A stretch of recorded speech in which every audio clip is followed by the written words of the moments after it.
Mayong buntag natadali karon sa Boss Coffee capital kay sa homegrown coffee in the Philippines, the coffee bean from Atok Benguet, no? Na atong gitilawan, lami kayo iyahang coffee. Method is capturing the bean from the taste Malayon ta. and 20 seconds. So if you guys see, this is my cloth filter. We'll now put this carefully per daily per lock. I will wait for this to show bubbles or bigger bubbles in your coffee. First is again grind size, water temperature, water quality, your what do you call this? Your brewing time, your quality of coffee. Before closing this, I will stir this 8 times to help incorporate our coffee sa upper decanter.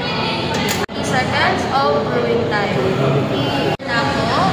After the brewing is done, turn it 8 times again, agitation still, and even. Okay. After, I will carefully remove this.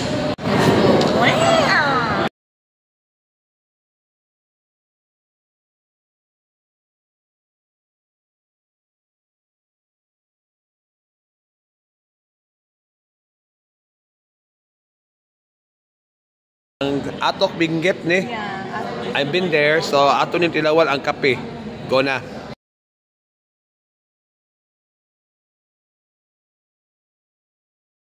Agitation level is 1,500. Yeah. 450 meters above sea Level, in Benguet. yeah. What you will expect in the coffee is well balanced and light body with hints of berries, nuts, and chocolate. Yes. Atok Benguet ha. Next daw kay kani nya magwas matag ugma. Onya, mo ni si Atok yun. Hangtod ugma Okay. So na proud kiko karon, no? Lipig ko nakainom ko Atok coffee. Mga kasibugogo na to din ha, no? Mao ni ang Atok Benguet nga Atok nga bean from Atok Benguet from Benguet province in the Cordillera Mountains of Luzon. So kani siyang Boss Coffee, nag-promote gini siya sa atong homegrown coffee in the Philippines.